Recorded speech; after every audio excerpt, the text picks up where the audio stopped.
Hi everyone, I hope you're all okay. We are going to be multiplying two-digit numbers today using the area model. Okay, so the first thing I would like you to do is I would like you to have a go at these questions here. So the 1 times 10, 3 times 10, 5 times 10 and 8 times 10. Okay, so you should have worked out the answers as 10, 30, 50 and 80. They were nice and easy. Now I would like you to have a go at these. So you can see the first number is now 10 times bigger. So have a think about how that is going to affect your answer and then work the answers out. Okay, so you should have found out that 10 times 10 is 100, 30 times 10 is 300, 50 times 10 is 500, and 80 times 10 is 800. So your answers have got 10 times bigger. Okay? So let's have a look at a nice easy area model to work on first. So you can see that we have got 1 multiplied by 10. We know that is 10, but I want to show you how we would represent this on this multiplication grid. So across the top I've got my 10, and on the side down the left I've got my 1's cube to represent the 1 I am multiplying by. So I'm doing 1 times by 10, which gives me 10. Okay, nice and easy. Okay, then I've got 2 times 10. So across the top I've still got my 10, but down the side rather than having just 1 cube, I've got 2. So I'm doing 2 times 10, which we know gives me 20.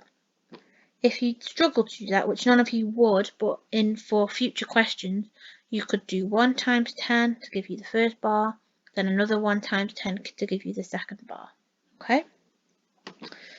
This time we are looking at 10 times 10. So again, across the top I've got my 10, and down the side I'm going to have 10 as well. So we know that 10 times 10 is 100. So I'm going to represent that with 100 square. Okay? So my answer would be 100.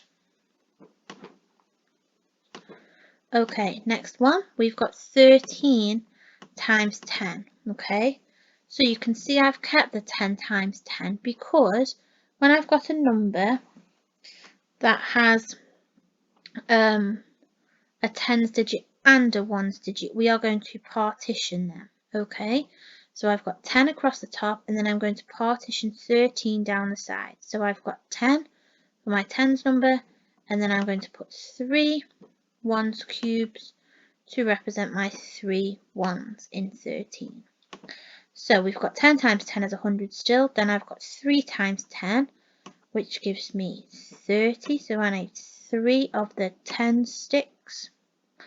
Okay, so I've got 100, add 30, gives me 130, just like that. Okay, let's have a go at another one. This time I want you to do it by yourself first, and then we are going to go through the answers.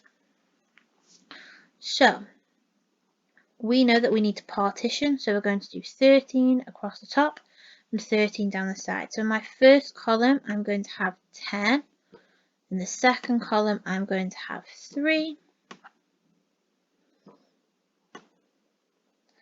and then we're going to go down the side. So I've got 10 in my first row and then 3 in my second row to represent the 3 1's in 13.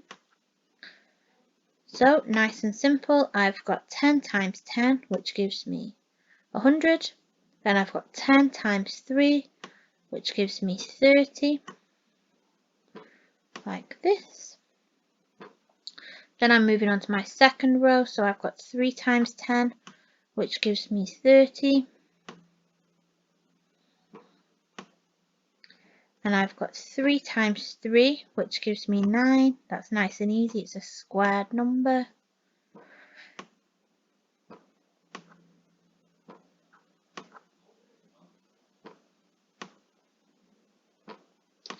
Six, 7, 8, 9. So you might be thinking that's quite tricky to add up looking like that. So I'm going to put them in a line next to each other. So I've got my 100, then I've got my 3 tenths here. I've got 3 10s here. and then I've got my 9 ones. 4, 5, 6, 7, 8, 9. So it's nice and easy. So I've got 100. Then I've got 1, 2, 3, 4, 5, 6 of the 10 sticks, so that gives me 60. Or you could have counted up in tens, 10, 20, 30, 40, 50, 60. Then I've got 9 ones, so altogether I have got 169. Okay. Next, let's have a look at this. So this time I've got 16 multiplied by 12. So 16 multiplied by 12. So across the top, I'm going to have 12, and down the side, I'm going to have 16. So I'm still going to partition my numbers. So let's start with across the top. So I've got 10 for my tens column in 12, and I've got 2 for my ones column in 12. Then I've got 16, so I've got 10 for my tens column, and I've got 6 here. 4, 5, 6 for my ones column in 16. So we know what to do now. 10 times 10, 100. 10 times 2 is 20. 6 times 10 is 60, so I need 6 of these. 3, 4, 5, 6. And then I need to do 6 times 2, which gives me 12.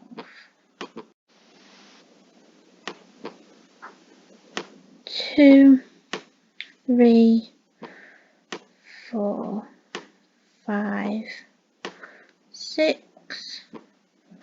1, 2, 3, 4, 5, 6.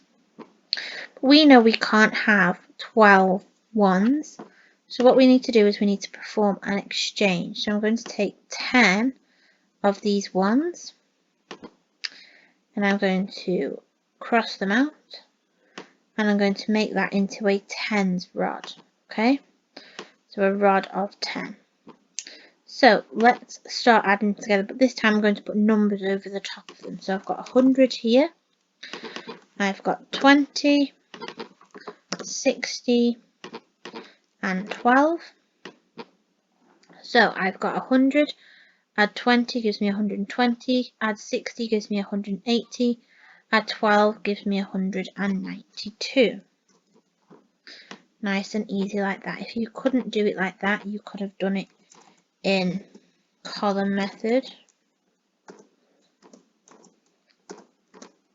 like that, and added them up. So you would have seen you'd had 2, and then you had 6 add 1 is 7, 7 add 2 is 9, and then you would have had your 100 like that. Okay, nice and simple. Moving on, we've got this now. So we've got 23 times 13. This time I'm not going to use a base 10 blocks, I'm going to just use numbers. So you can see it is already laid out for us. Our numbers have been partitioned. So I've got 23 and I've got 13.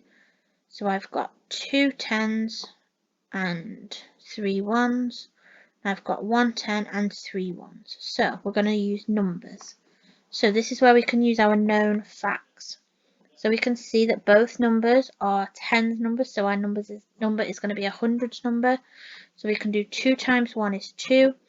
Then we know we've got 200.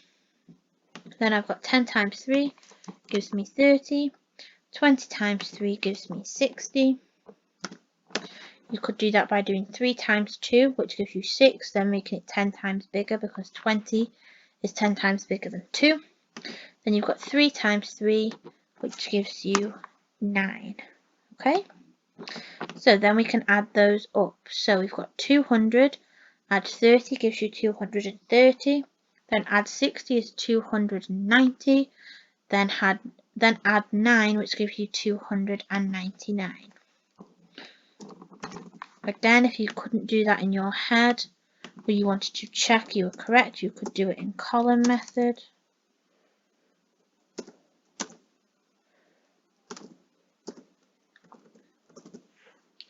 Like that. So you can see you've got your 9, your 9 and your 2.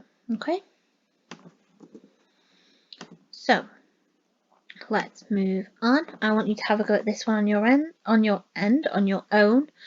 So you need to partition the numbers and then have a go just using numbers this time, no base 10 blocks. Okay, so you can see across the top we would have 20 and 3 to partition our numbers, and then we would have 10 and 5 partitioning 15. So I've got 20 times 2, 20 times 10 even, give me 200, 10 times 3 is 30, 20 times 5 is 100, so I can do 5 times 2 is 10, make it 10 times bigger. Then I've got 5 times 3, which gives me 15. So this time, rather than going across, I'm going to add the hundreds together first. So I've got 200 add 100 gives me 300. 300 add 30 gives me 330. 330 add 15 gives me 345. Okay, again, you could use column method if you needed to. Okay, so today you are not adding decimals, you are multiplying using area model. You are going to do questions 1 to 3 if you are silver, gold you are doing 4 to 8, and platinum you are going to do question 9 and then the next page. So you've got these and then your answers are there as well. Don't forget, if you are doing silver and gold, your answers are also attached to the email that's sent you, and they are on the home learning page for you to do. If you are stuck or you need any help, please contact Mrs. Willis and I, and we will help you the best we can. And that's it from me.